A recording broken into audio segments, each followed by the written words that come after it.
Muy bien. En la lección de esta semana vamos a continuar hablando acerca de eh, cinemática de cuerpos rígidos en 3 dimensiones, ¿verdad? Todas estas nociones básicas. Y vamos a seguir indagando un poco más acerca del tema de la orientación. Vimos nosotros en la semana anterior, ¿verdad? En la última lección, de que si bien muchas de las nociones fundamentales se podían escalar muy bien del caso 2D al caso 3D, teníamos una pequeña dificultad, bueno, realmente una gran dificultad con la orientación, ¿verdad? Con la matriz de rotación, porque por la forma en que nosotros la definíamos, ¿verdad? No había una como que no escalaba de forma acorde a los parámetros que la definían. ¿A qué me refiero con esto? Pues por ejemplo, en el caso 2D es una matriz de 2×2, pero que está definida por un parámetro. Y resulta que en el caso 3D resulta ser una matriz de 3×3 que está definida por 3 parámetros. En el caso más simple. Entonces empezamos a ver nosotros ciertas peculiaridades con la rotación, sin hablar de que ahora va a ser mucho más complicado hablar de la matriz o hablar de la rotación, dado que es mucho más difícil pues visualizar qué está ocurriendo con la orientación de un cuerpo rígido en el espacio. Platicamos nosotros de una representación posible, que era utilizando los ángulos de Euler, ¿verdad? La secuencia de ángulos de Euler. Pero vamos a ver precisamente, y ese es una de los motivantes del tema de esta sesión, ¿verdad?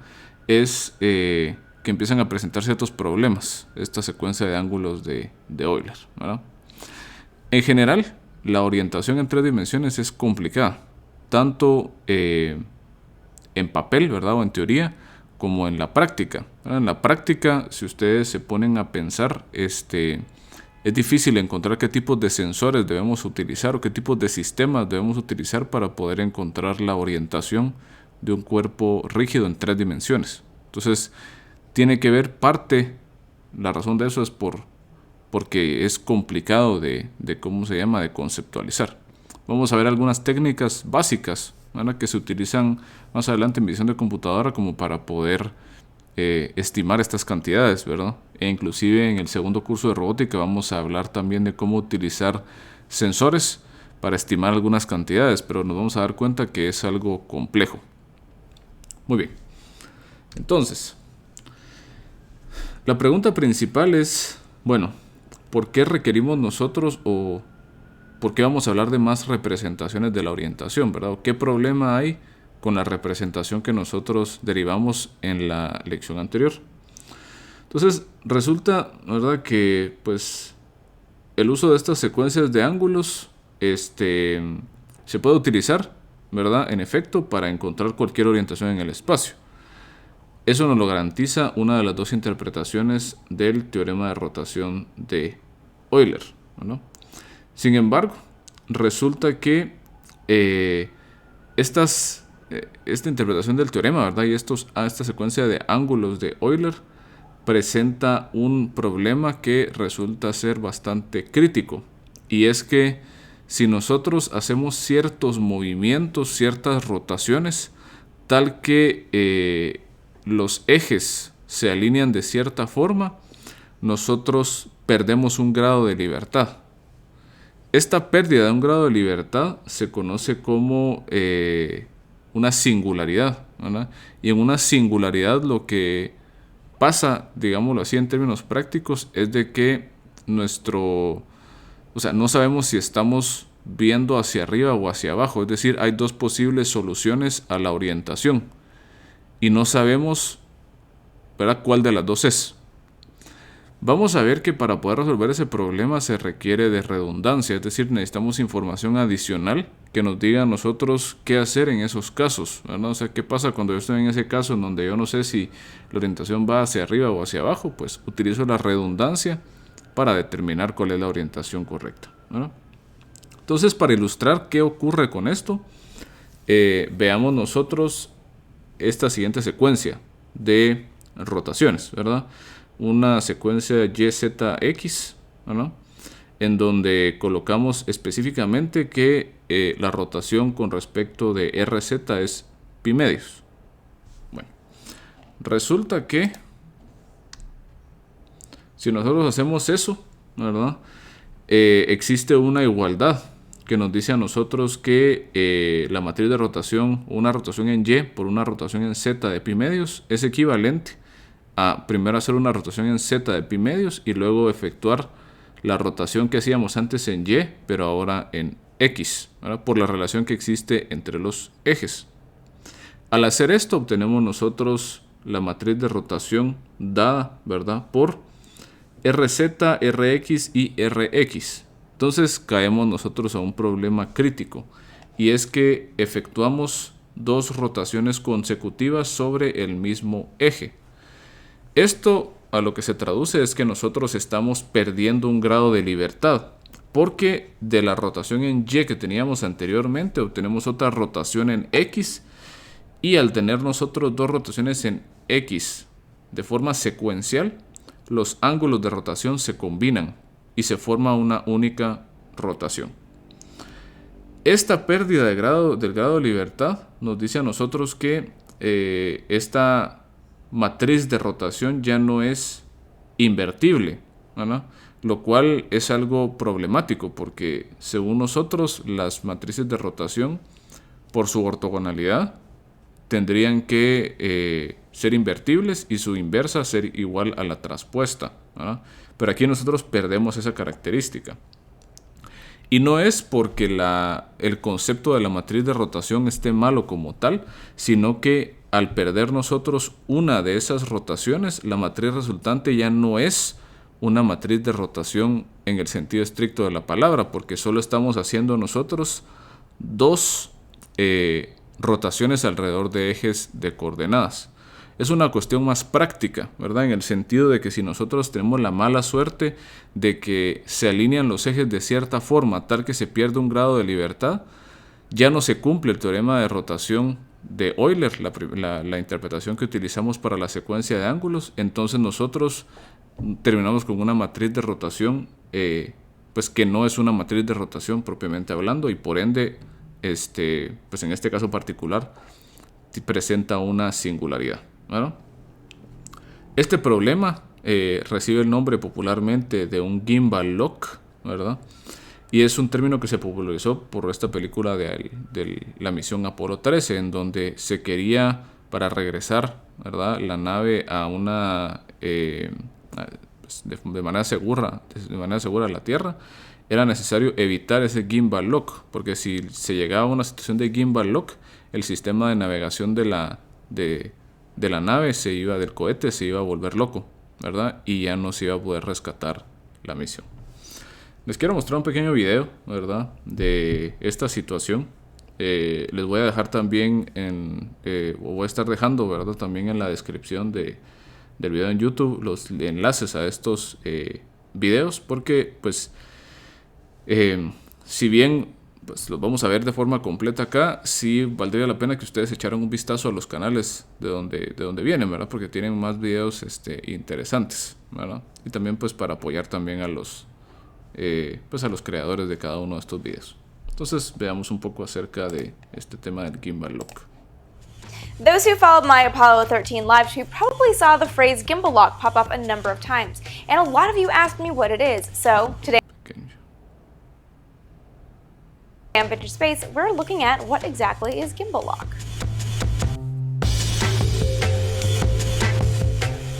So we need to break this one down just a little bit before getting into the question of gimbal lock.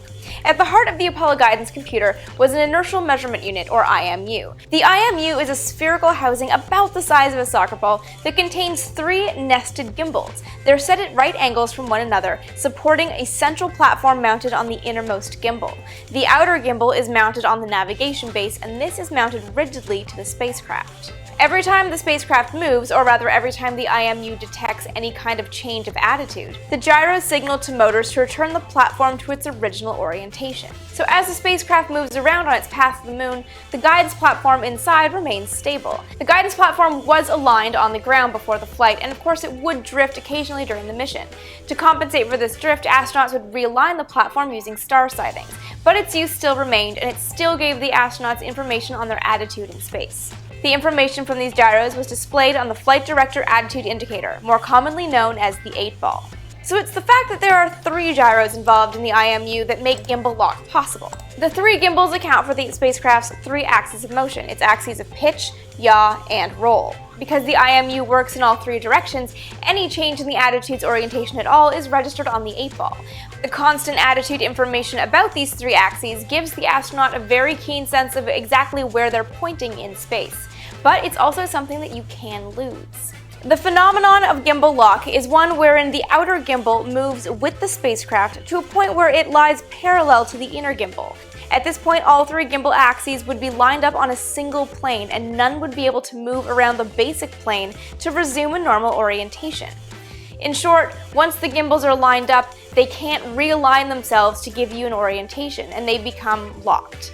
It's the confluence of 3 angles of the gimbals that creates gimbal lock and prevents them from moving around to get out of that situation. The Apollo guidance computer was actually designed to prevent gimbal lock by giving the astronauts a warning when they approached that devastating alignment. However, it was possible still to fall into gimbal lock. This was what was happening on Apollo 13 when the spacecraft was wildly pitching and yawing around in the wake of the oxygen tank explosion. And that is why you hear in the movie and read in the transcript astronauts yelling about watching the gimbals. Losing their attitude in space would have made the entire situation on Apollo 13 just that much worse. The simplest way to avoid gimbal lock would have been to add a 4th gimbal into the IMU, just giving it another reference point so that the 4 wouldn't be able to align the same way. This is what Mike Collins actually asked for Christmas, jokingly, when he was orbiting the moon on Apollo 11. From his orbital vantage point in the command module, Collins was trying to find the lunar module Eagle on the surface, but every time he got close to gimbal lock, he had to stop. And that's why he wished he'd had a 4th gimbal on board. So I hope that clears up gimbal lock for you guys. If not, leave a question below and I'll try my best to answer it. But I also want to give you 2 quick book recommendations of things that would maybe explain it in a lot more detail. The first is Frank O'Brien's The Apollo Guidance Computer, which is everything you ever/never wanted to know about the Apollo Guidance Computer, and it is a brilliant resource. And the second is How Apollo Flew to the Moon by Dave Woods. It is exactly what the title says. It is the details of how Apollo flew to the moon, including the guidance computer. Both are fantastic resources by excellent authors, and I would highly recommend it if you guys want all the nitty-gritty details on things like attitude control in space on Apollo. So as always, leave any questions, comments. Perfecto. Ahora entonces ahí les explican un poco más claro qué es esta situación del gimbal lock, ¿verdad? Pero en resumen es una situación que tiene que ver más con la práctica, no tanto pues con la definición. O sea, en definición nosotros sí podemos utilizar una secuencia de 3 rotaciones consecutivas para representar una matriz de rotación, pero puede ser que en la práctica por alguna alineación de los ejes nosotros perdamos un grado de libertad, entonces nuestra matriz de rotación ya no es formalmente lo que sería una matriz de rotación. Muy bien. Entonces, ¿qué es lo que vamos a estar haciendo nosotros, verdad, para resolver este problema? Y es lo que les comentaba, ¿verdad? Vamos a nosotros insertar cierto tipo de redundancia, ¿verdad? Y esa redundancia vamos a ver nosotros que va a surgir naturalmente de la segunda interpretación del teorema de rotación de Euler, ¿verdad? Esta segunda interpretación nos dice a nosotros que cualquier orientación, ¿verdad?, en lugar de representarla como como 3 rotaciones consecutivas alrededor de ejes coordenados, nos dice que podemos representarla como una rotación alrededor de un eje que pasa a través de un punto fijo del cuerpo rígido. Viéndolo de forma pues gráfica, tenemos nosotros a nuestro cuerpo rígido y vamos a ver que era lo que platicábamos precisamente la semana pasada, ¿verdad? Es como que si nosotros agarráramos una flecha y nosotros básicamente atravesamos al cuerpo con una flecha en algún punto en particular y generamos una rotación alrededor de ese eje. Entonces tenemos nosotros la garantía de que sin importar cuál sea la rotación, nosotros podemos encontrar algún punto del cuerpo rígido en donde insertando un eje a cierta, a cierta dirección, vamos a poder nosotros encontrar la orientación deseada girando alrededor de ese eje. Vamos a representar nosotros el eje o esa flecha, ¿verdad? Utilizando un vector unitario omega sombrero, ¿verdad? El sombrerito es por la notación de vector unitario. Y decimos nosotros que la magnitud de la rotación va a ser teta. Entonces la idea es nosotros, digámoslo así, básicamente hacer una rotación o una matriz de rotación alrededor de el eje omega sombrero de teta radianes. Esa es como que la idea. Nos vamos a dar cuenta de que ya solo con ver esta interpretación ya existe cierta redundancia implícita con respecto de los ángulos de Euler. Si nos damos cuenta, para los ángulos de Euler nosotros necesitábamos tres ángulos de Euler consecutivos para poder encontrar nuestra matriz de rotación. Ahora tenemos nosotros 4 parámetros. ¿Por qué 4? Pues el vector unitario es un vector unitario en 3 dimensiones, entonces tiene 3 componentes. Y tenemos también la magnitud de la rotación, la cual es un cuarto componente. Entonces tenemos 4 componentes versus 3 componentes. Ya habíamos visto que con tres parámetros para el teorema de rotación de Euler, utilizando los ángulos de Euler, podíamos encontrar cualquier orientación. Y el cuarto parámetro entra cabalmente cuando nosotros necesitamos redundancia con respecto de alguna singularidad, alguna situación de singularidad. Muy bien, vamos a llamar nosotros esta representación, ¿verdad?, de una rotación utilizando un eje de rotación y una cantidad de rotación como la representación eje ángulo, ¿verdad? Y esto lo que hace es que genera una matriz de rotación como el resultado de la acción de una velocidad angular, ¿verdad? Entonces aquí le estamos dando nosotros una interpretación física a esta rotación alrededor de este eje o alrededor de esta flecha, y es básicamente la acción de una velocidad angular omega. Esa velocidad angular omega es igual a multiplicar la cantidad de rotación por el eje de rotación. Quiere decir de que como omega sombrero es el vector unitario, teta es efectivamente la magnitud de esta velocidad angular, ¿verdad? Entonces, aplicamos nosotros esta velocidad angular durante una unidad de tiempo. Piensen ustedes un segundo, ¿verdad?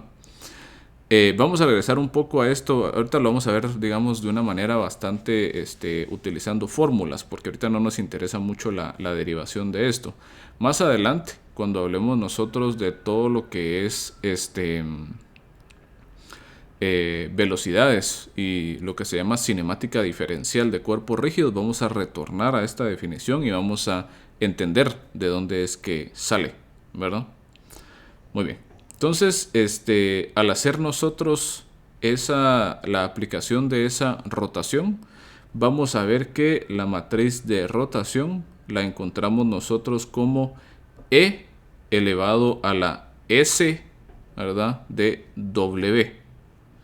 Esto es equivalente a E elevado a la S de omega sombrero, ¿verdad?, el eje de rotación, multiplicado por el ángulo de rotación. Bueno, poniéndole ya subíndices y superíndices como lo esperaríamos nosotros de una matriz de rotación, vamos a decir que la matriz o la orientación del marco de referencia B con respecto de A está dada por, ¿verdad?, E elevado a la S, ¿verdad?, del vector o el eje, ¿verdad?, omega sombrero AB, subíndice, con superíndice A, ¿verdad?, lo que sea eso, multiplicado por teta. Entonces tenemos que definir cada una de estas cantidades. Vamos a empezar primero por este vector, ¿verdad?, ese vector omega sombrero subíndice AB y superíndice A.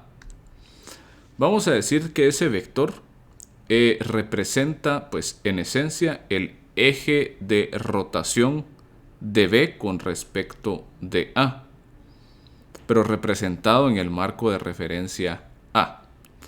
Esto es una noción un poco confusa, ¿verdad? Y precisamente por esto es que les digo que toda la confusión que existe en toda la parte de cinemática de cuerpos rígidos en 3 dimensiones surge gracias a las orientaciones y a las matrices de rotación.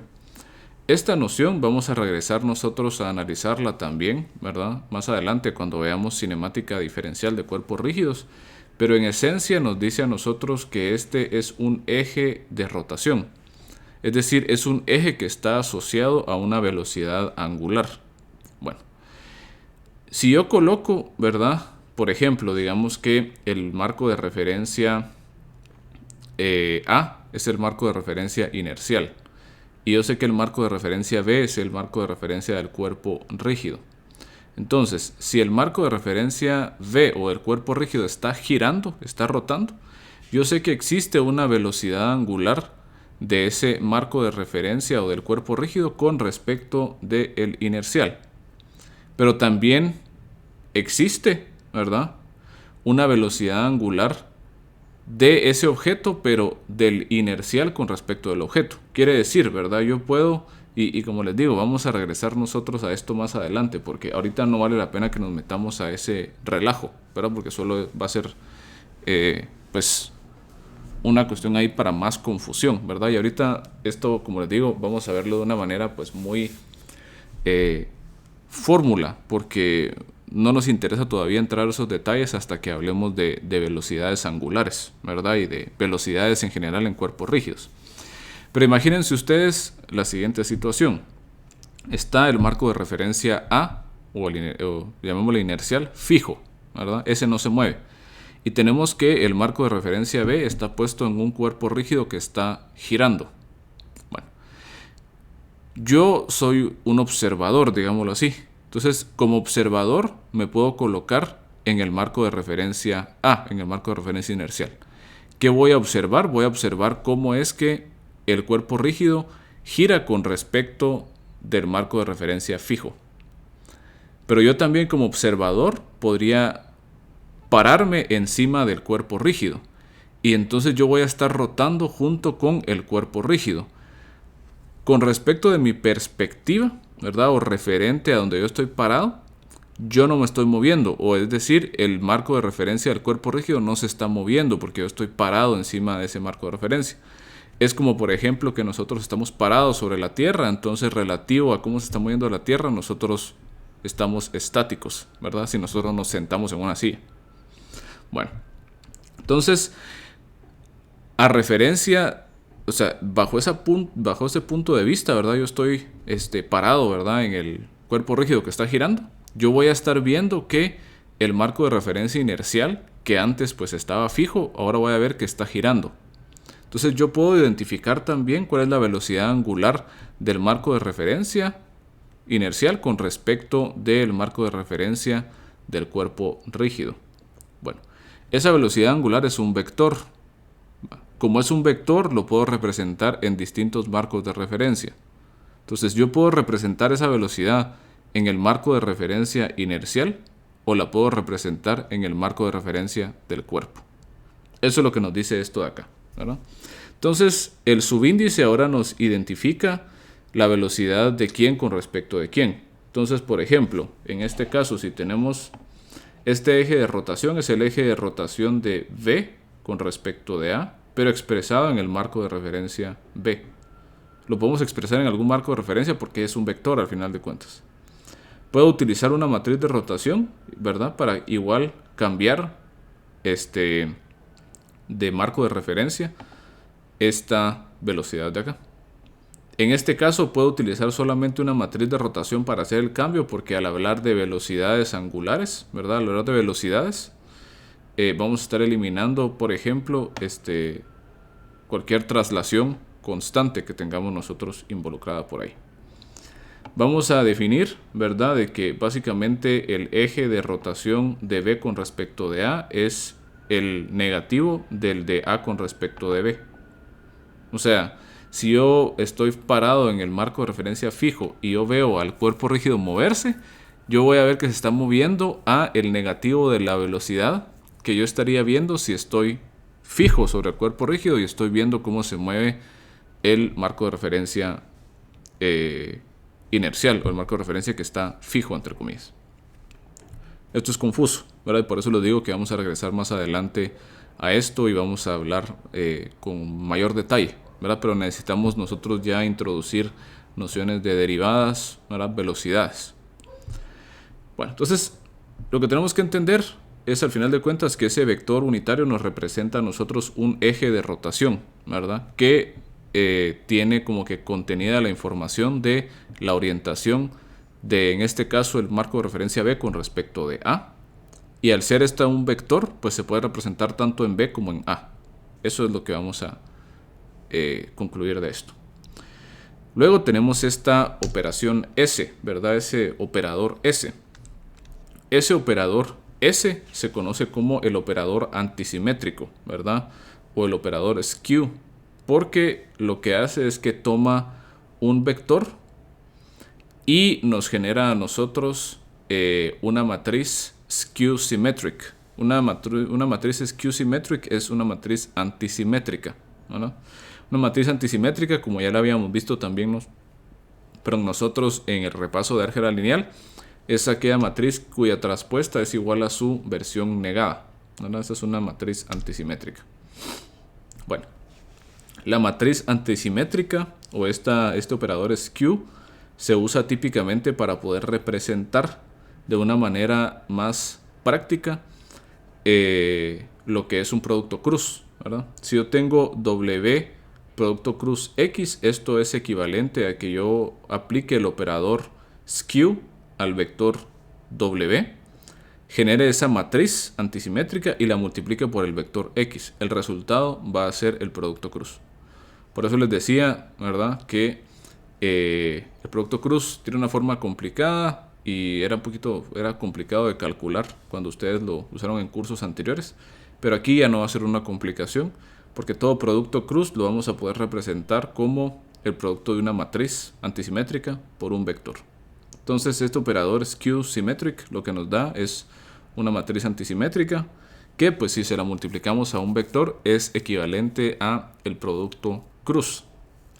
En este caso aparece ese producto cruz o esa operación de ese operador antisimétrico porque estamos hablando aquí de velocidades angulares. Y si ustedes se acuerdan, había cierta relación entre la velocidad angular y la velocidad lineal de una partícula cuando hablábamos de mecánica vectorial. Entonces, igual vamos a regresar a eso más adelante, ¿verdad? Pero esa es la razón del por qué. Muy bien. Bueno, la matriz resultante es antisimétrica, ¿verdad? Skew symmetric. Muy bien. Finalmente, tenemos nosotros que, pues, si este operador skew symmetric me genera a mí una matriz, yo esta matriz la estoy multiplicando aquí por el vector teta, o bien aquí es simplemente una matriz. Entonces, esta exponencial tenemos nosotros que es la exponencial de una matriz. Ojo, esta exponencial de una matriz no es, lastimosamente, que agarremos cada uno de los elementos de la matriz y le hagamos e a ese valor. No, sino que este es un objeto mucho más complejo.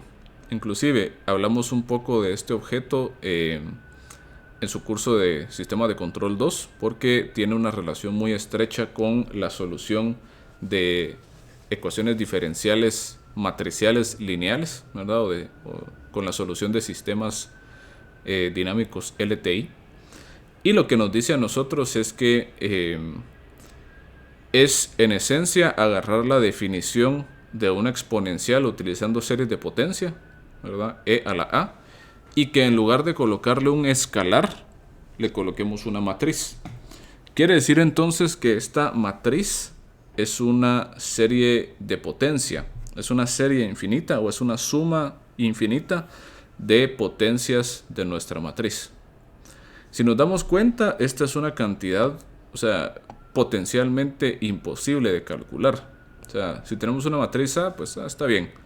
Y en este caso la matriz de rotación es una matriz de 3×3, no está tan complicada. Eleven al cuadrado, bueno, lo multiplican a r por ella misma.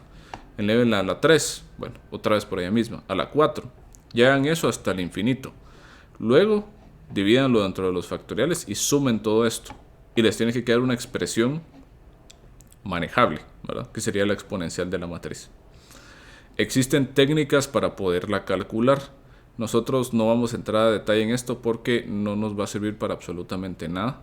Más porque más adelante vamos a ver nosotros que, dada la estructura de nuestras cantidades, vamos a poder encontrar una fórmula práctica para poder calcular la exponencial de la matriz sin necesidad de calcularla directamente. Si ustedes quisieran calcularla directamente, pueden utilizar el comando de MATLAB o equivalentes en otros lenguajes de programación, expm, ¿verdad? Que es pues la exponencial de la matriz para determinarla. Pero como les digo, rara vez va a ser necesario que nosotros lo hagamos. Muy bien, entonces nos dice cabal que en nuestro caso particular tenemos la suerte que para las matrices antisimétricas se cumplen estas igualdades. Entonces de esto se deriva lo que se conoce la fórmula de Rodríguez, ¿verdad? La cual nos relaciona a nosotros, básicamente nos permite calcular la exponencial de la matriz para este tipo particular de matriz exponencial, ¿verdad? Que es la matriz de rotación, utilizando esta fórmula sencilla, en donde solamente tenemos que calcular ¿verdad? El operador antisimétrico una vez al eje, luego elevado al cuadrado y multiplicarlo por el seno y el coseno del ángulo de rotación, ¿verdad? Entonces tenemos la ventaja que no hace falta calcular esa exponencial de la matriz gracias a esta fórmula de Rodríguez. Si empleamos nosotros la exponencial de la matriz para obtener la matriz de rotación a partir de esta nueva representación, entonces podemos encontrar una operación inversa a la exponencial de una matriz llamada el logaritmo de una matriz para obtener al eje ángulo a partir de una matriz de rotación. Es decir, yo puedo tener eje ángulo y generar una matriz de rotación utilizando la exponencial de la matriz. En este caso, pues la vamos a encontrar usando la fórmula de Rodríguez. Pero bien, si yo tengo una matriz de rotación, yo debería poder también extraer de esa matriz de rotación los elementos de la representación eje ángulo, es decir, cuál es el vector de el eje de rotación y el eje de rotación como tal. Esta operación presenta la siguiente forma, ¿verdad? Tenemos ahí cómo calcular la matriz antisimétrica del eje de rotación. Ya con la matriz antisimétrica nosotros podemos extraer los componentes, si se dan cuenta, del vector. Aquí está X, Y y Z.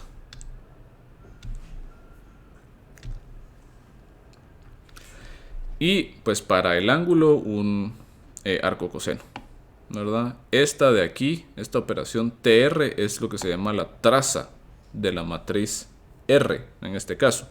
La traza de una matriz se encuentra mediante la suma de su diagonal principal, ¿verdad? Esa operación se llama trace, ¿verdad? En MATLAB lo pueden ustedes calcular precisamente como trace, ¿verdad? Y no tiene nada de complicado. Muy bien. De aquí nos damos cuenta de una cosa en particular, ¿verdad? Y es que no nos hemos quitado al 100% el problema de las singularidades. Es decir, esta función del logaritmo de una matriz nos presenta también ciertos problemas de singularidades. Eso quiere decir de que, pues si nosotros tenemos los parámetros, podemos encontrar fácilmente la matriz de rotación. Pero si nosotros queremos extraer la orientación a partir de una matriz de rotación, resulta que caemos a un problema en donde si tenemos nosotros que la cantidad de rotación es 0, el seno de teta que está dividiendo acá se hace 0, entonces tenemos una división sobre 0, lo que hace entonces que esta matriz se vuelva singular. Entonces tenemos problema con eso.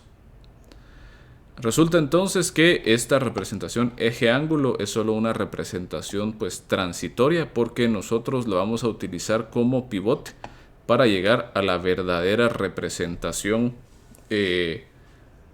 robusta dada por los llamados cuaterniones unitarios. Muy bien. Los cuaterniones unitarios son unas cantidades extrañas, por ponérselos barato, ¿verdad? Se llaman números hipercomplejos, ¿verdad? Y son una precisamente generalización de los números complejos, ¿verdad? Es más, ¿verdad? Su concepción está inscrita muy famosamente en una piedra, ¿verdad? Y son fundamentales para un montón de cosas. Toda el área de Computer Graphics sería imposible de hacer computacionalmente, ¿verdad? Sin la ayuda de los cuaterniones. Y va a resultar que estos cuaterniones son realmente la base de todas las operaciones que hacemos con matrices de rotación, computacionalmente hablando. Vamos a ver, sin embargo, ¿verdad? Cuando ya empecemos nosotros a seguir hablando de estos, que estos cuaterniones no tienen ninguna interpretación física. Y ese es el problema con estos, ¿no? Los ángulos de Euler y la interpretación ¿verdad? Eje-ángulo son bastante claras, ¿verdad? En cómo estamos nosotros representando la orientación de nuestro cuerpo rígido. En los cuaterniones no va a ser tan claro, ¿verdad? Y ese va a ser el problema de los mismos. Entonces les voy a presentar un par de videos, igual, ¿verdad? O sea, se los presento, se los voy a presentar así en pantalla pues, corta para que ustedes los puedan ver en pantalla grande en los canales respectivos y así también los apoyan. En particular, estos dos canales son muy muy buenos, ¿verdad? El de Numberphile y el de 3 Blue 1 Brown, porque tienen un montón de explicaciones matemáticas interesantes, ¿verdad? O sea, aquí hablan de muchas curiosidades pues matemáticas y aquí también dan tienen ahí videos muy muy muy buenos donde te explican de forma gráfica y bastante intuitiva muchos conceptos en matemática, ¿verdad? Tienen una serie ahí de cálculo hasta cómo entender de una forma más clara todo lo que es esto de las redes neuronales. Son canales muy muy recomendados, ¿verdad? Entonces les voy a colocar también ahí los links a los videos. Este segundo video tiene también un componente interactivo, porque resulta que este video, si ustedes lo ven en YouTube, les permite mover el video para ir viendo qué ocurre con esto. Vamos a ver también nosotros cómo se ve esto acá. Entonces empecemos primero con este de acá. How do you rotate an object in 3 dimensions? So you take an object like that and you rotate it. That would be something that's useful, you can imagine, in computer graphics. But how are you going to do this? Now, one of the neatest ways of doing this mathematically uses a new type of number beyond the regular numbers you know. So there's beyond the real numbers, as we call them. They're even beyond the complex numbers. If you've heard of complex numbers before, it's even beyond that. They're called quaternions. They're fantastic. So imagine I want to move along in 1 dimension. So you're living somewhere here. And if I said move +5. +5 means you move 5 units to the right along this line. So I'd end up over here. If I said instead move -3, you might understand that means move 3 units, but that time move 3 units to the left. So that's how you move in 1 dimension. That's fairly easy, isn't it? All right, let's talk about moving around in 2 dimensions. And let's say I want to end up at a point over here. What that might be, 3 units this way, let's call that a 3. And then I move 4 units up, like that. One way you could write that as a set of instructions is to write it as 3 + 4i. Some of you may know what's coming here. Some of you may have seen this I before. But for now, let's just say I means turn 90 degrees and go up and down. Right, for now, that's what it means. All right?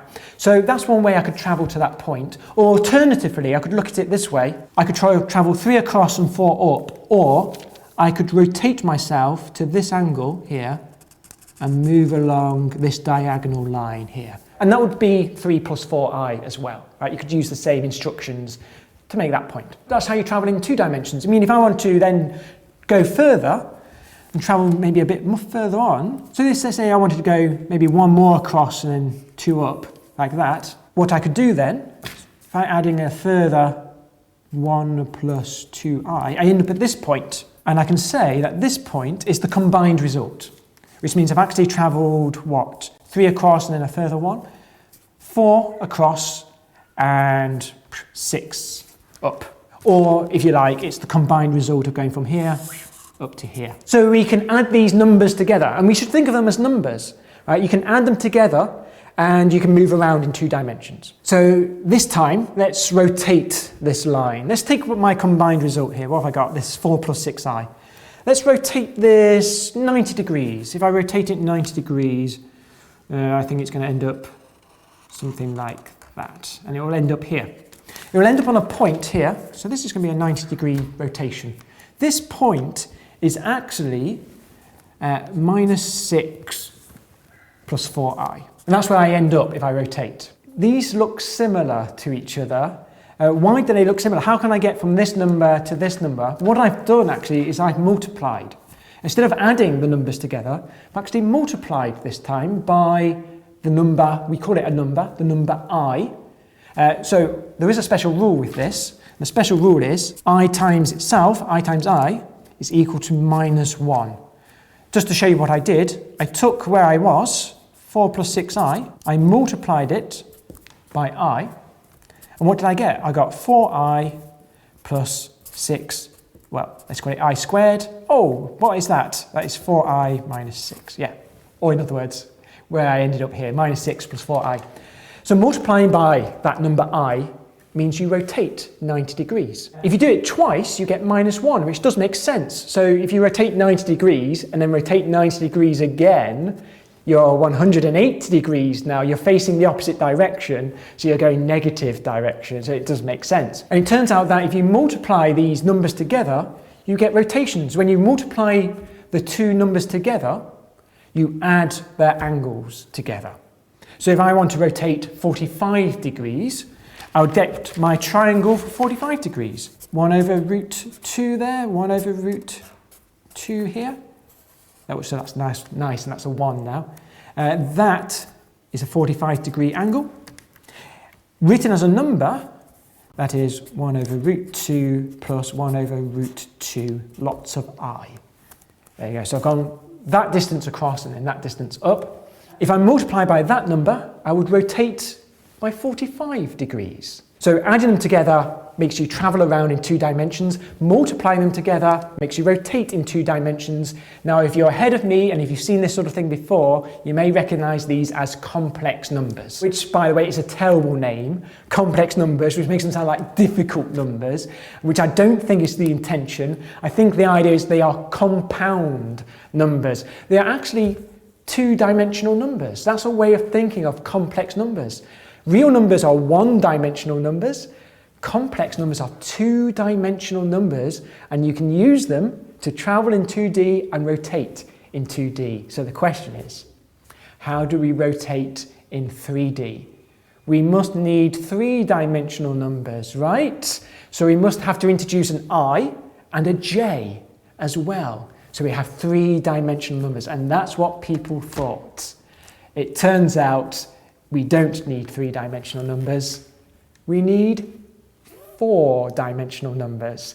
To rotate in 3 dimensions, bizarrely, you need a 4-dimensional number. Let me show you how this works. So that's right. So there was an Irish mathematician called William Hamilton, and he was thinking about this problem, and he couldn't solve it. He said, it doesn't work in 3 dimensions. I can't get it to work.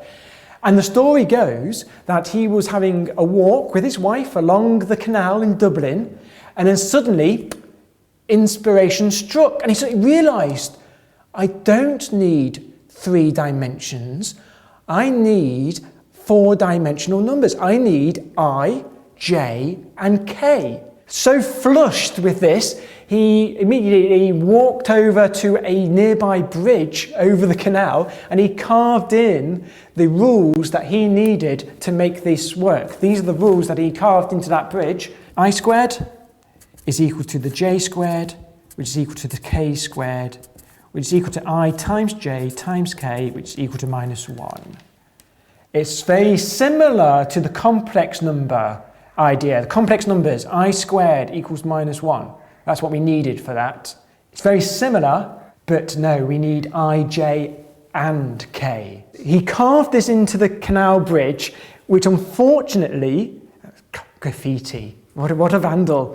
Unfortunately, it's not there anymore, but now there is a plaque celebrating the rules, or his discovery of quaternions. The rules are there, and every year, mathematicians around Dublin have a pilgrimage to the spot where he had this idea for quaternions for the first time. So by multiplying these four-dimensional numbers, you can now rotate, like the 2D version, you can rotate things in 3 dimensions, and this is how things are done using computer graphics. But not only that, it's how things are worked out for the rotation or the orientation of a space shuttle going up, or it's how they work out the orientation or the rotation of your smartphone. So let's say I want to rotate an object in 3 dimensions. What I do is I pick a line like this pen here. I stab the object with this pen, and then I can rotate around this pen here. So I might stab it this way, and then I can rotate the object like that. Or I might stab this way, so it rotates the object this way, or else this way, and so we can rotate like that. So how do we write this? So I take a line like that, and then I want to rotate around that line. Let's do an angle of theta like that. Let's call it V. This line we're calling V. So it's a 3-dimensional thing. It has 3 coordinates. So let's call it V1 and V2 and V3. Let's take a point that's getting rotated around. So let's call that a P, and that's just X, Y, and Z for that point in 3 dimensions. This is how things work. But now we're going to rotate it using a quaternion. What does a quaternion look like? It looks like this. A quaternion, let's call it H, would be something like A plus BI plus CJ plus DK. And actually for this I do need another little thing, something called H star. And H star is A minus BI minus CJ minus DK. Right. If I want to rotate by an angle of theta, A, B and C are defined as A is going to be equal to cos of theta over 2. B is going to be written as V1, that's come from my vector here, that my stabbing pen, sine of theta over 2. The C is V2, lots of sine theta over 2. And the D needs V3, lots of sine theta over 2. So it turns out we need 4 components for our number that we're going to use. We need 4 components to have the freedom to do the stabbing and then the rotating around that vector. And how do you work out the rotation? And then finally, if P, which is the point I'm rotating, you write P as a quaternion. Its coordinates are X, Y, and Z. It's actually X, lots of I, plus Y, lots of J, plus Z, lots of K. And finally, the rotation is H, P, H star. Right, that's the maths of it, right? That's the main maths. But we need 4 components to our number to have the freedom to be able to rotate around a vector and then move the angle around it. So the complex numbers contain the real numbers as well. And it turns out the quaternions contain the complex numbers, and in turn, they contain the real numbers. And when you don't need the j and the k, now you've got a complex number, and if you don't need the I, you've got a real number. So you might be thinking, what's next? Is there a next step up? And there is. The next step up is octonions, 8-dimensional numbers. Octonions, which have their own set of rules as well, very similar, but a very similar idea, but every time we go a step further, they get a bit more abstract. They lose a bit of structure, and there's a property that you lose each time you do it. So the more you do this, the less useful they become. Octonions have some uses in very abstract maths, but they're not as useful as quaternions are. And there is then a step above that. The 16-dimensional numbers, the Sedenians. But again, you lose another property when you go further. And each time you do, they get perhaps less useful. Excelente. Entonces, ese video es una muy buena... bueno, es un muy buen resumen, ¿verdad? De qué son los cuaterniones. Y en particular nosotros estamos interesados en los que se llaman cuaterniones unitarios, ¿verdad?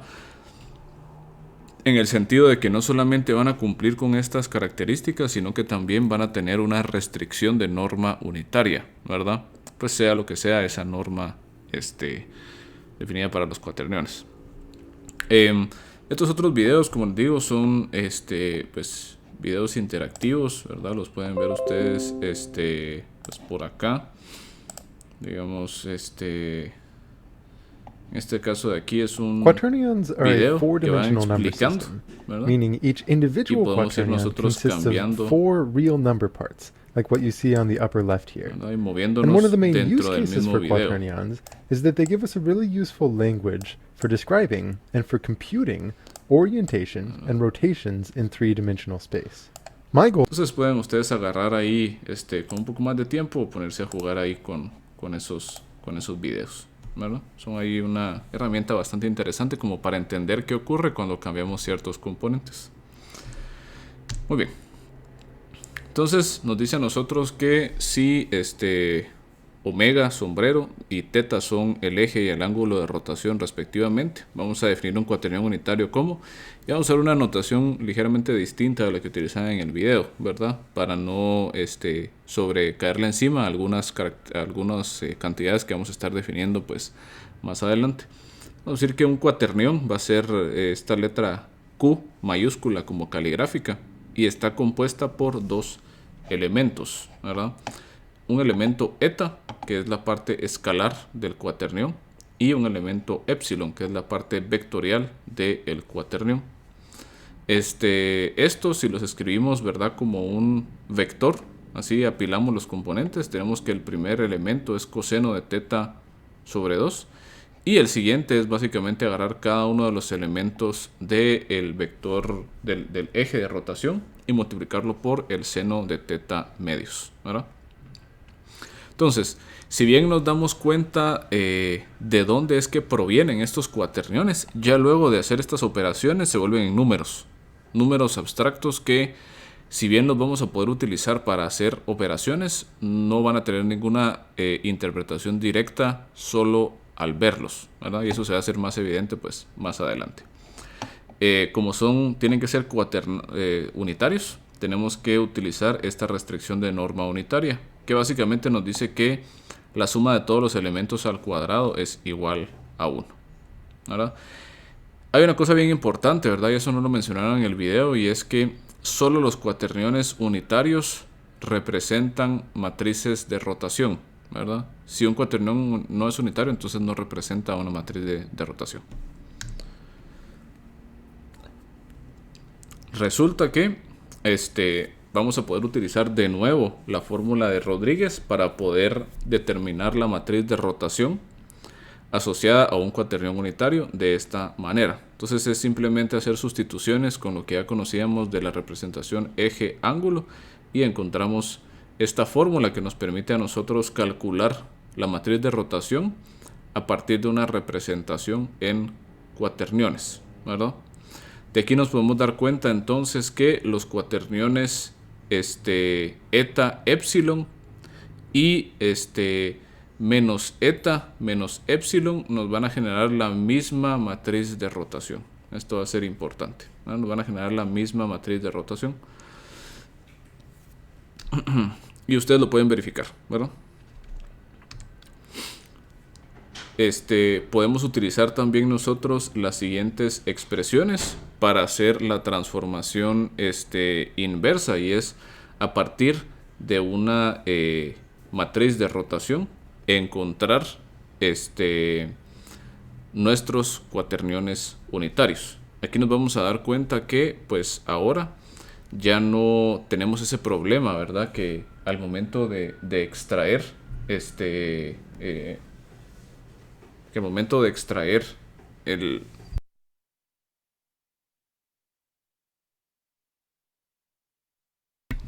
al momento de extraer los componentes de los cuaterniones, no hay ningún problema con singularidades, ¿verdad? No caemos en ninguna situación de colocar no sé, el seno de 0, o que algo se haga 0, que algo se haga dividido dentro de 0 y que nos genere alguna singularidad, sino que aquí es simplemente tomar los valores y calcular esto.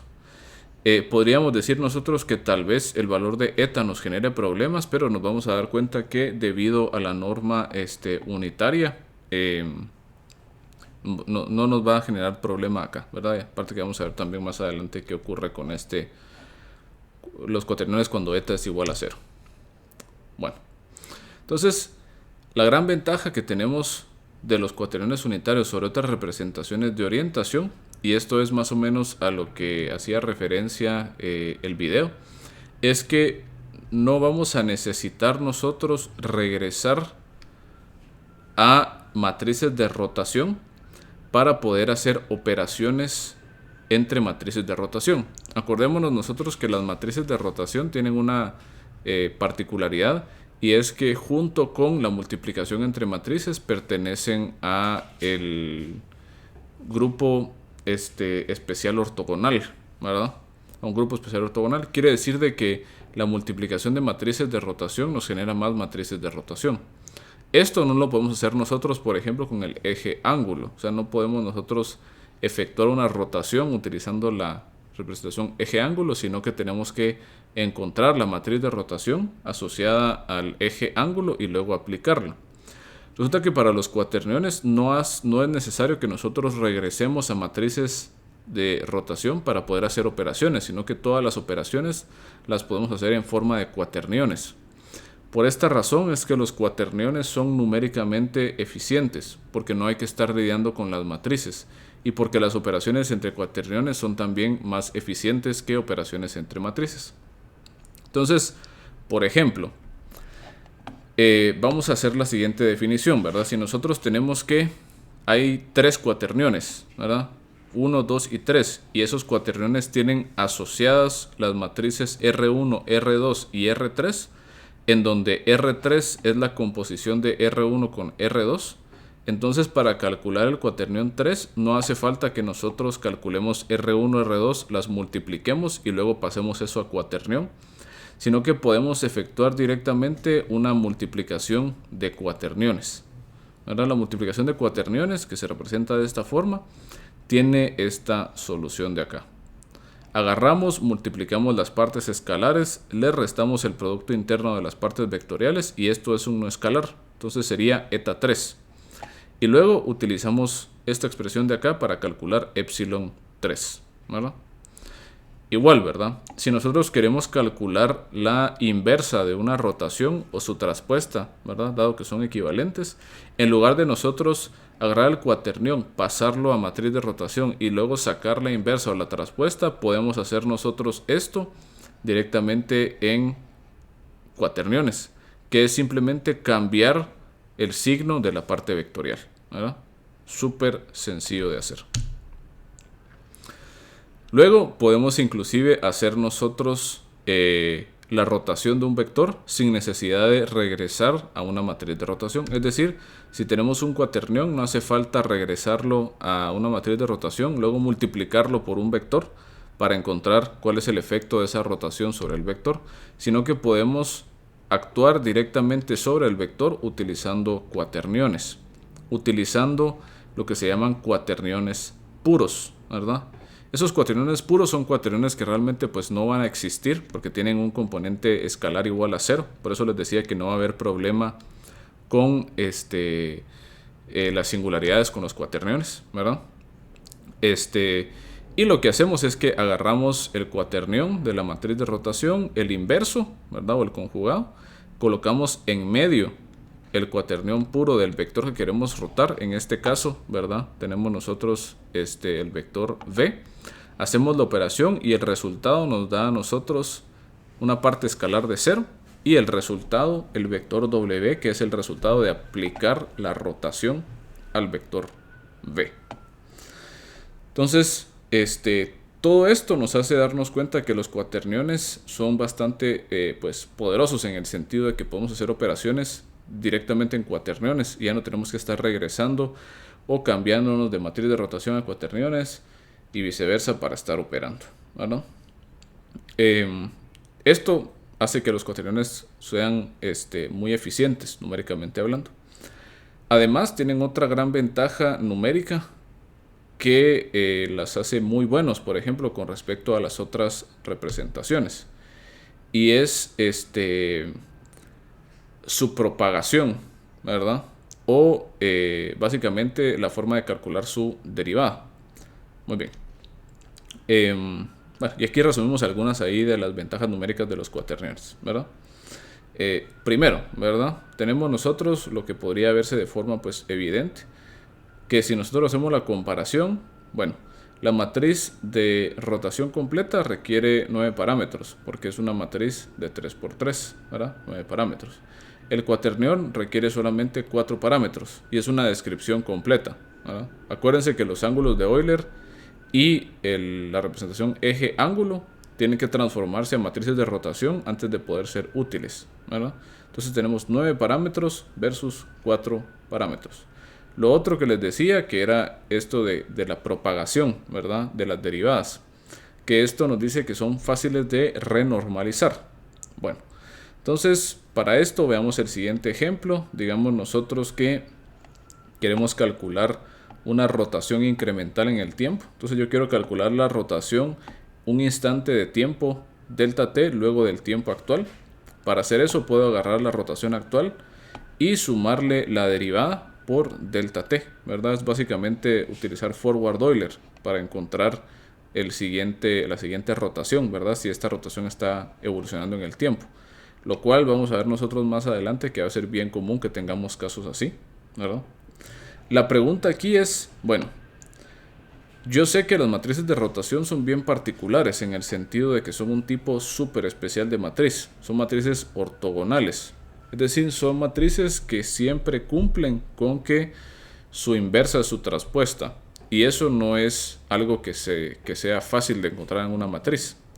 Entonces, ¿qué pasa cuando yo calculo esta nueva matriz de rotación pues propagada en el tiempo? Yo agarro esta R, que es una matriz de rotación, y le sumo esta cantidad, que realmente yo no sé qué es. Si yo sumo estas dos matrices de rotación, ¿será que yo tengo alguna garantía de que el resultado va a ser una matriz de rotación? Difícil, ¿verdad? Tenemos la garantía de que la composición de matrices de rotación, es decir, la multiplicación de matrices de rotación, nos da matrices de rotación. Pero la suma, saber. Además que esto de acá probablemente ni siquiera sea una matriz de rotación, entonces esto de acá no sabemos ni qué es. Existen procesos de ortogonalización de matrices, es decir, agarramos una matriz y la volvemos otra vez, o la volvemos ortogonal, pero son caros computacionalmente hablando, ¿verdad? Son procesos muy caros los procesos de ortogonalización. Para los cuaterniones tenemos nosotros la gran ventaja de que si hacemos esta misma noción de propagación, agarramos un cuaternión unitario, le sumamos una derivada más delta t, obviamente este cuaternión igual, ¿verdad? Que para el caso de la matriz, si la matriz de rotación ya no sigue siendo ortogonal, este cuaternión unitario, este cuaternión ya no va a ser unitario. Sin embargo, renormalizar un vector es bien sencillo, ¿verdad? O sea, ¿cómo hacen ustedes para garantizar que un vector cualquiera tenga norma unitaria? Pues lo dividen dentro de su norma, ¿verdad? Básicamente. Entonces básicamente agarramos nosotros el cuaternión normalizado igual al cuaternión resultado de esta propagación dividido la norma del cuaternión. Que esto nos dice a nosotros ya en términos de eta y de epsilon que normalizamos de esta forma de acá. Lo cual es simple y computacionalmente eficiente. Entonces vamos a poder nosotros usar cuaterniones para hacer una propagación de rotaciones en el tiempo también. Numéricamente, pues de forma eficiente, si lo queremos ver así. Bueno, a pesar de todas estas ventajas, ¿verdad? los cuaterniones unitarios presentan la gran desventaja, como ya les había pues comentado, de que no tienen una interpretación realmente. O sea, pueden ustedes tratar, ¿verdad?, en estas visualizaciones de encontrar algún patrón, ¿verdad?, y más o menos ver cómo se comporta, y tal vez si tienen llegan a tener cierta forma de adivinar qué va a pasar, pero no hay una intuición detrás de eso, ¿verdad? Ya viéndolos como tal, sin ninguna interpretación de dónde provengan, los cuaterniones son simplemente 4 números que nos representan una orientación, ¿verdad? Pero realmente no tenemos una forma intuitiva de poderlos manejar, ¿verdad? No sabemos qué son realmente, ¿verdad? O sea, son números que nos ayudan para representar orientaciones, pero intuitivamente no podemos visualizar cuaterniones, ¿verdad? Esto entonces lo que termina pues pasando es que nosotros los vamos a utilizar, pero para hacer los cálculos intermedios, o sea, para hacer todos los cálculos numéricos vamos a usar cuaterniones, mas no los vamos a utilizar para su interpretación. Es decir, por ejemplo, si yo quiero describir una matriz de rotación, probablemente lo vaya a hacer utilizando ángulos de Euler. Yo sé que si utilizo 3 rotaciones consecutivas, yo encuentro una matriz de rotación. Al yo establecer las rotaciones, no hay problemas de singularidades. Las singularidades se dan hasta que ya el objeto empieza a rotar y los ejes se alinean de alguna forma. Para cuando ocurra eso, nos pasamos a cuaterniones. En cuaterniones, sin importar si se alinean o no, no tenemos problemas de singularidades. Y luego, cuando querramos nosotros interpretar la información de lo que está ocurriendo, pasamos de cuaterniones a una matriz de rotación o directamente a alguna representación más sencilla como ángulos de Euler o representación eje-ángulo, ¿verdad? Esa va a ser la realidad de las cosas.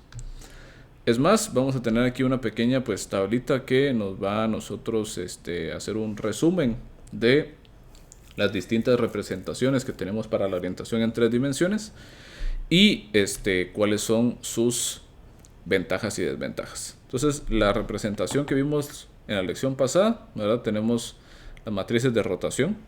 Sabemos que se pueden componer, es decir, se pueden operar entre sí directamente. Tenemos que ocupan 9 casillas de memoria, hablándose de que son cantidades de 3 por 3, o sea, 9. Son numéricamente, pues, no eficientes, porque hay que hacer multiplicaciones de matrices. O sea, no son tan caras, pero igual, son caras porque son multiplicaciones de matrices. Pero tenemos buena intuición al respecto de esto.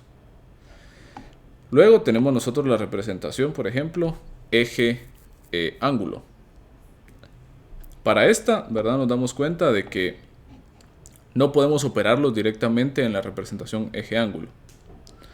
Tenemos 4 casillas de memoria, ¿verdad? Los 3 componentes de omega sombrero y el último componente de teta.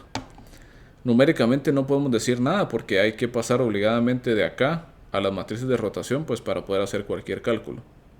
Y la intuición es buena. O sea, tenemos una idea clara de qué está pasando con esto. Para los ángulos de Euler tenemos nosotros igual, no se pueden componer porque hay que pasarlos primero a una matriz de rotación para operarlos. Entonces no aplica la parte numérica. Utilizan solamente 3 valores numéricos y hay una buena intuición al respecto.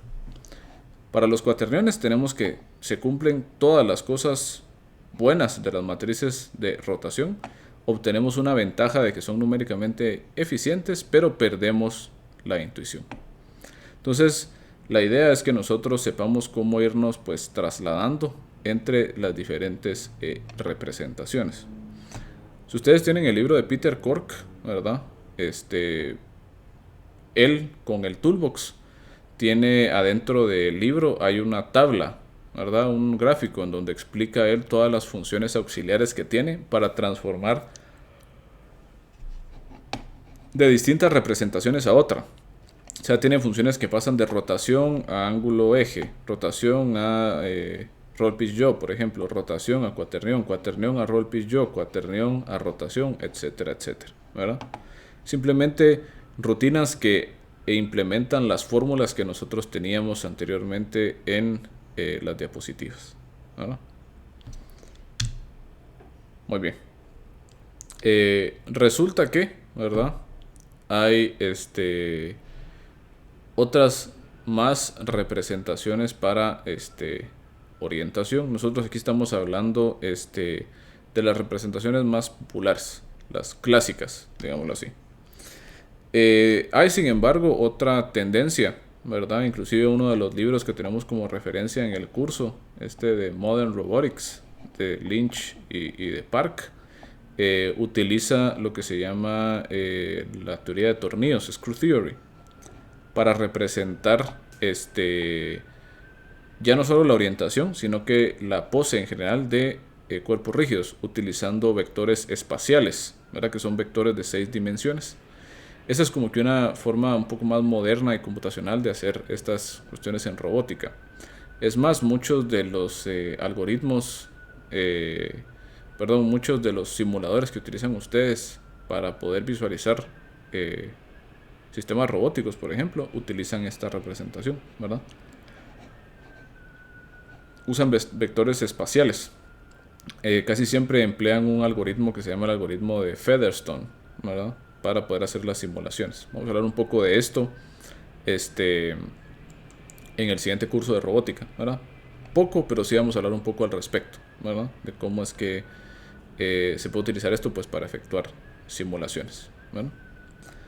Muy bien, antes de finalizar solo les quería mostrar rápidamente en MATLAB les subí también a Canvas un pequeño script en donde ustedes pueden jugar un poco con las matrices de rotación y los cuaterniones, ¿verdad?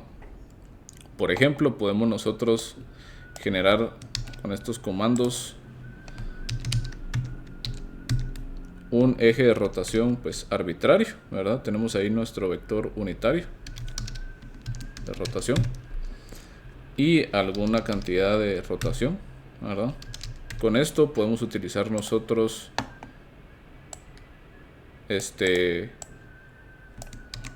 los siguientes comandos. Por ejemplo, puedo utilizar el comando skew para calcular la matriz antisimétrica de este vector W. Démonos cuenta que cabal aquí aparece, aquí está X, aquí aparece X, aquí está Y, aparece Y, aquí está Z y aquí aparece Z. Y encontrar una matriz de rotación utilizando el comando exponencial de una matriz, exp_m, ¿no? Esa sería una matriz de rotación. ¿Cómo podemos mostrar que es una matriz de rotación? Si yo agarro, le saco la traspuesta y le saco ahora la inversa,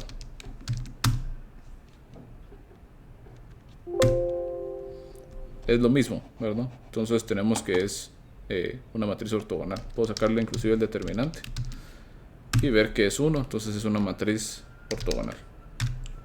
Entonces ya lo vemos ahí. Podemos utilizar también, por ejemplo, la fórmula de Rodríguez para calcular también la matriz de rotación. Nos vamos a dar cuenta que es igual a R1. Entonces da lo mismo que hayamos utilizado exp_m o que hayamos utilizado la fórmula de Rodríguez. Obtenemos la misma matriz de rotación. Luego tenemos algunas operaciones también con cuaterniones, ¿verdad? Si nosotros utilizamos la definición, ¿verdad? Teta y W para calcular los cuaterniones, tenemos nosotros estos números. Puros números, ¿verdad? Si nos damos cuenta ahí no tienen ninguna interpretación pues como tal. Igual podemos utilizar nosotros la fórmula de Rodríguez para encontrar nuestra matriz de rotación. Entonces R1, ¿verdad? R2 son todas las mismas cantidades, ¿verdad? Exactamente la misma matriz de rotación. Luego también podemos utilizar nosotros los cuaterniones utilizando el toolbox de Peter Cork. Definimos nosotros cuaternión unitario utilizando el comando unit quaternion, ¿verdad? En este caso sería de esta matriz de rotación R1. Vamos a colocarlo, a definirla otra vez pues por acá. Entonces cuaternión unitario R1 y obtenemos nosotros esto, ¿verdad? Donde aquí está eta, la parte escalar, y esto es la parte vectorial. Nosotros podemos obtener la matriz de rotación a partir del cuaternión utilizando el comando .r y nos debería quedar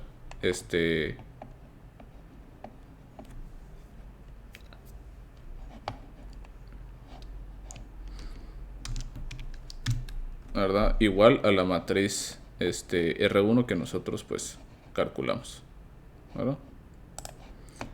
Muy bien. Luego podemos utilizar el comando plot para graficar el cuaternión, ¿verdad? Podemos ver aquí que grafica cabalmente el marco de referencia con la orientación del cuaternión. Podemos utilizar el operador de multiplicación para hacer operaciones entre cuaterniones, ¿verdad? Para multiplicar entre cuaterniones. Podemos utilizar el comando inv para calcular la inversa de un cuaternión. Démonos cuenta que la inversa del cuaternión es simplemente multiplicar por -1 la parte vectorial, ¿verdad? Muy sencillo computacionalmente hablando. Si hacemos la multiplicación del cuaternión por su inversa, nos queda a nosotros este cuaternión con un epsilon de 0 y un eta de 1. Y finalmente podemos nosotros aplicar la rotación del cuaternión a un vector utilizando este comando, que esto es exactamente lo mismo que hagamos R1 por pues en este caso 1, 0, 0. ¿Bueno? Es exactamente lo mismo. Entonces también podemos utilizar el toolbox para hacer operaciones con cuaterniones. Al final de cuentas, el toolbox lo que hace es que agarra todas las fórmulas que vimos y las implementa en forma de funciones. Muy bien. Con esto, ¿verdad? Vamos a concluir con la parte de pues, nociones básicas de cinemática de cuerpos rígidos en 3 dimensiones, y vamos a empezar a ver nosotros cómo es que vamos a empezar a restringir todo esto para hablar de un tipo específico de sistemas de cuerpos rígidos en 3 dimensiones. Nos dimos cuenta que hay mucho problema y se hace bien complicado esto cuando permitimos que los cuerpos rígidos se muevan en muchas direcciones o roten en muchas orientaciones, ¿verdad? Entonces vamos a ver nosotros que utilizando restricciones y restringiendo el tipo de movimiento que pueden efectuar nuestros cuerpos rígidos, vamos a hablar de mecanismos, ¿verdad? Grados de libertad. Vamos a poder ya empezar a describir de una forma un poco más concreta a nuestros robots.